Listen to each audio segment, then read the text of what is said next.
அது ஒரு அழகான காலை பொழுது. அந்த மரத்துல காளிக்காகமும் ராணிக்காகமும் குடும்பமா வசிச்சுட்டு வந்தாங்க.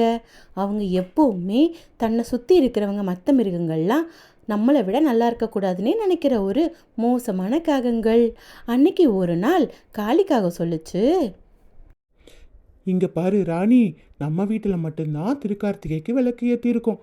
மற்ற யார் வீட்டிலையுமே ஒரு விளக்கு கூட ஏற்றலை, தெரியுமா அப்படின்னு சொல்லுச்சு. ஆமாங்க, நம்ம வீட்டில் மட்டும் விளக்கு இருக்கிறத பார்த்து எனக்கு ரொம்பவே சந்தோஷமாக இருக்குது.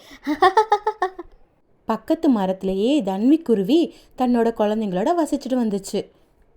அம்மா அம்மா, பக்கத்துல ராணி அக்கா வீட்டுல விளக்கெல்லாம் ஏத்திருக்காங்க, நம்ம வீட்லயும் ஏத்துங்க அப்படின்னு தன்விக்குருவியோட குழந்தைங்கள்லாம் சொல்லுச்சு. இதை கேட்டுட்டு தன்விக்குருவி, இங்க பாருங்க குழந்தைங்களா, ராணி அக்கா எங்க வாங்கினாங்கன்னு எனக்கு தெரியல, நான் போய் அவங்க கிட்ட கேட்டுட்டு வரேன், சரிங்களா அப்படின்னு சொன்ன தன்விக்குருவியும் அந்த ராணி காகத்தை பார்க்கறதுக்காக வேகமாக போய்கிட்டு இருந்துச்சு. அங்கே ஒரு புறான்னு ஏ தண்ணி குருவி, இங்க வா அப்படின்னு கூப்பிட்டுச்சு. தன்விக்குருவியும், சொல்லுங்க புறாண்ணே, என்ன எதுக்கு கூப்பிட்டீங்க? நான் அந்த ராணி அக்கட்ட விளக்கு எங்கே வாங்குனீங்கன்னு கேட்குறதுக்காக போய்கிட்டு இருக்கேன், என்னோட குழந்தைகள் கேட்டுச்சு அப்படின்னு சொல்லுச்சு. இதை கேட்டுட்டு புறா அண்ணனும், ஆமா, அந்த ராணிக்காகவும் நிறைய வச்சிருக்கு, நீ போய் கேளு, அது சொன்னாலும் சொல்லும் அப்படின்னு சொல்லுச்சு.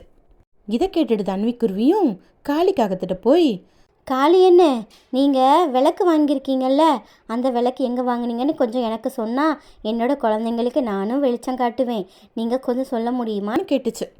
அதுக்கு அந்த காளிக்காகவும், ஓ அந்த விளக்கா அப்படின்னு ஒரு நக்கலாக யோசிச்சுட்டு குருவிக்கு தவறான வழியை சொல்லிருச்சு. நம்பி போன குருவியும் நம்ம போய் அந்த விளக்கை எடுத்துகிட்டு வரலான்னு சொல்லி ரொம்பவே சந்தோஷமாக பறந்துச்சு. குருவி அங்கேருந்து கிளம்புனதும் காளிக்காக சொல்லிச்சு, இங்க பாத்தியா ராணி, நான் சொன்ன பொய்யை நம்பி அந்த தன்வி குருவி விளக்கு எடுக்க போயிருக்கு, எங்கேயாவது வழி மாறி போக போகுது.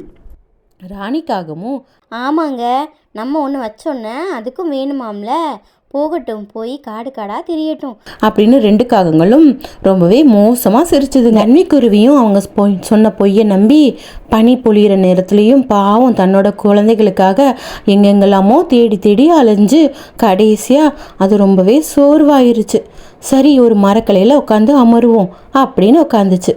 மனசில் நினச்சது, ஐயோ, இன்னும் எவ்வளோ நேரம் நான் தேடுறதுன்னு தெரியலையே, பனி வேற பெஞ்சிக்கிட்டே இருக்குது. சரி, பக்கத்தில் ஒரு குகை இருக்குது, அந்த குகையில் போய் கொஞ்ச நேரம் ஓய்வு எடுத்துட்டு அதுக்கப்புறமா நம்ம ராணி அக்கா சொன்ன அந்த இடத்துல போய் இருக்கான்னு பார்க்கலாம் அப்படின்னு சொல்லிட்டு அந்த குகையை நோக்கி மெதுவாக உள்ளே போக ஆரம்பிச்சுது. உள்ளே போன அந்த தன்விக்குருவிக்கு ஒரே இருட்டாக இருந்தது. இன்னும் கொஞ்சம் உள்ளே போக போக திடீர்னு ஒரு வெளிச்சம் வந்தது. ஐயோ, இவ்வளவு மின்மினி பூச்சிகளா, இது போதுமே, என்னோட குழந்தைகளுக்கு நான் கூட்டையே அழகாக்கிடுவேனேன்னு சொல்லி ரொம்பவே மகிழ்ச்சி ஆயிருச்சு. அந்த கூட்டிலிருந்து தனக்கு தேவையான ஒரு கொஞ்சம் மின்மினி பூச்சிகளை மட்டும் எடுத்துட்டு தன்னோட கூட்டை நோக்கி தன்விக்குருவியும் பறக்க ஆரம்பிச்சது. மெதுவாக பறந்து தன்னோட கூட்டுக்கு வந்து தன்னோட கூட்டையே அலங்கரிச்சிருச்சு. இதை பார்த்துட்டு குருவி குஞ்சுகள், அம்மா, இந்த விளக்கு ராணி அக்கா வீட்டுல இருக்கிறத விட ரொம்பவே அழகா இருக்குமா அப்படின்னு சொல்லுச்சு. அதை கேட்டுட்டு தன்விக்குருவியும், ஆமாம் செல்லங்களா, உங்களுக்காக நான் ரொம்ப தூரமாக அலைஞ்சு சூப்பரான விளக்கு எடுத்துகிட்டு வந்திருக்கேன். உங்கள் அனைவருக்கும் இனிய கார்த்திகை தீப நல்வாழ்த்துக்கள் தங்கங்களா.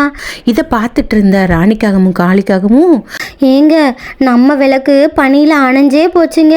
அந்த தன்விக்குருவியை பார்த்தீங்களா, நல்ல விவரமாக மின்மினி பூச்சியை வச்சுக்கிச்சுங்க. ச்சே, இப்படி தான் நம்ம எப்போ பார்த்தாலும் ஏமாந்துக்கிட்டே இருக்கோம். இனியாவது விவரமாக இருங்க. ஆமா ராணி, நான் முதல்லயே நினைச்சேன் மின்மினி பூச்சி எடுத்திருக்கலான்னு அப்படின்னு சொல்லி ரொம்பவே வருத்தப்பட்டுச்சு. மின்மினி பூச்சியை வச்சுட்டு நம்ம தன்விக்குருவியும் அன்னைக்கு கார்த்திகை தீபத்தை ரொம்பவே சிறப்பாக கொண்டாடினாங்க. இதுலேருந்து நாம் என்ன கற்றுக்க போகிறோன்னா, மற்றவங்களுக்கு நாம் என்ன நினைக்கிறோமோ அதுதான் நமக்கும் நடக்கும். ஸோ முடிஞ்ச வரைக்கும் நல்லதே நினைப்போம், நல்லதே நடக்கும்.